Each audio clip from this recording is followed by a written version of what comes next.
Si Dik-Dik dihabisin orang. Siapa orangnya? Belum tahu. Tapi yang pasti kita harus bikin perhitungan. Kita ini berat badan. Satu luka, semua ngerasain sakit. Kita di sini nggak kurang dari 20 orang. Semuanya udah lama nggak olahraga.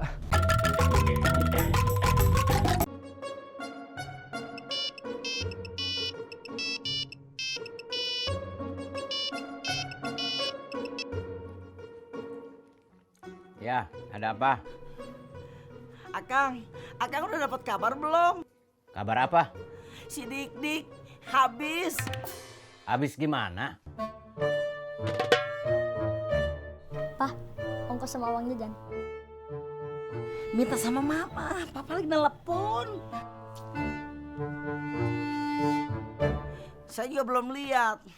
Tapi kata keluarganya yang barusan ngabarin saya, dia ditemuin nggak sadar. Kayaknya abis dipukulin pakai besi apa kayu gitu.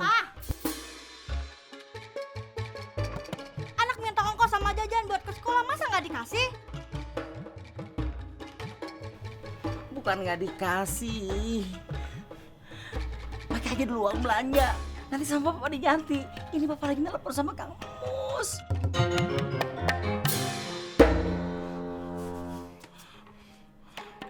Kang. Halo? Ya, dimatiin.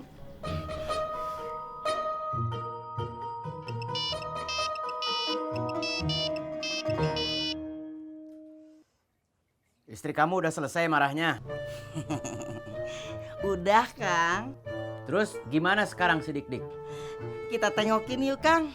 Bareng aja. Kita ketemu nanti di markas. Ya, selesai sarapan saya langsung ke sana. Iya, Kang.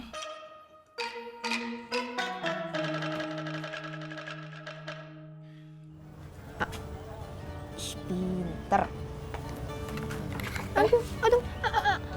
Aku nggak mau. Teh, sebelum pulang kita ke Cibaduyut yuk. Ngapain? Kalau ke Cibaduyut ya beli sepatu lah. Ah, jauh. Yang deket-deket aja deh. Lagian kok cuma beli sepatu mah, Jakarta juga banyak. Iya, tapi beda. Murah tapi bagus. Kalau pesan juga bisa. Kinanti ikut nggak? Barusan udah Kirani tanya, ikut katanya. Anak-anak mah nggak bisa ditinggal. Ajak aja. Ya udah deh, Mas juga deh. Biar anak-anak ada yang jagain. Iya ya. Berangkat jam berapa? Abis anak-anak makan aja. Ya udah. Mama mau jalan-jalan sama Ate Kirani sama Kinanti. Kalau mau ikut, makannya cepet.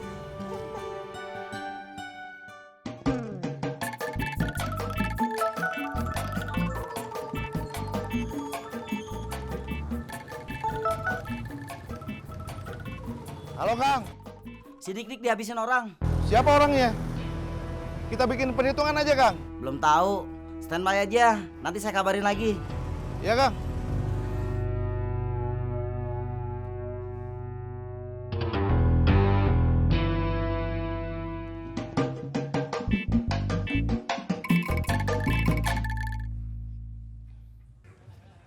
Dik-Dik dihabisin orang. Kapan? Kejadiannya saya nggak tahu. Sekarang dia lagi di rumah sakit. Kang Mus sama Kang Komar lagi ke sana. Si Dik-Dik dihabisin orang. Siapa orangnya? Belum tahu. Tapi yang pasti kita harus bikin perhitungan. Kita ini berat badan. Satu luka, semua ngerasain sakit. Kita di sini nggak kurang dari 20 orang. Semuanya udah lama nggak olahraga. Kita tunggu komando dari Kang Mus.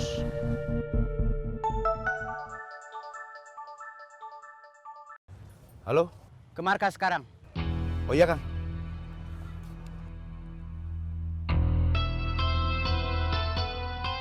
Kang Mus, Iya, saya dipanggil. anak-anak perlu saya siapin sekarang? Tenang dulu lah. Tenang aja, Im. Iya, Kang. Kamu tahu kenapa saya pengen jadi tentara? Kalau pakai seragam, kelihatan keren. Itu udah pasti, tapi itu bukan sebabnya. Kalau saya jadi tentara, terus harus perang, itu jelas alasannya. buat ngebela negara. Sekarang kerjaan saya kayak gini. Kalau harus perang, apa alasannya? Setia kawanan? Buat cari makan? Atau apa?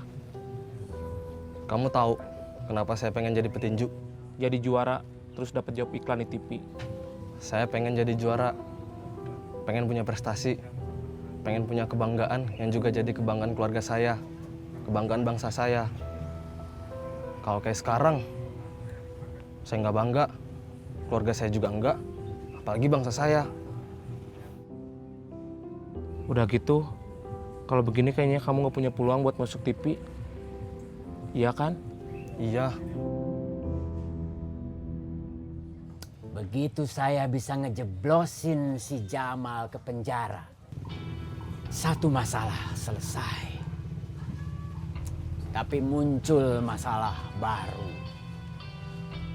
Saya nggak tahu siapa yang harus saya tunjuk buat ngegantiin posisi si Jamal. Biarpun syaratnya sama-sama belum cukup, belum pantas, belum waktunya. Saya punya pilihan antara si Dik atau si Ujang. Tapi kondisi si Dik sekarang kayak gitu. Belum tahu kapan dia bisa sembuh. Berarti pilihannya tinggal si Ujang. Ujang di mana? Ujang kemana? Nggak tahu.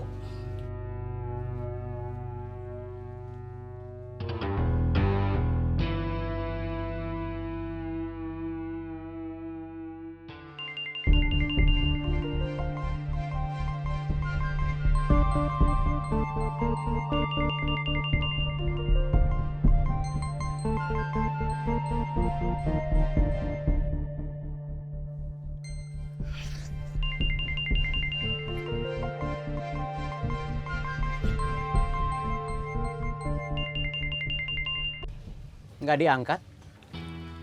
Nggak dicoba sekali lagi. Kalau dia lihat miss call dari saya, pasti nanti dia nelpon balik.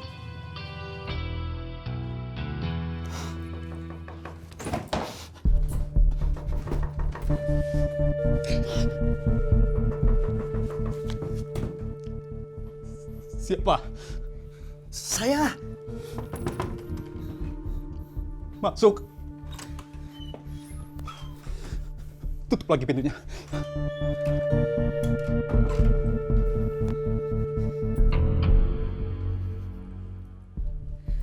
Sekarang kita gimana? Gak tahu. Bingung. Tuh kan, sebelum sedikit kita sikat, saya udah nanya sama kamu. Kamu yakin, Jang? Kayaknya kita salah. Duh, gimana sih? Saya sekarang udah kebawa-bawa. Saya sekarang nggak tahu harus gimana. Saya bingung. Apa kita lari aja? Kamu pasti ngejar.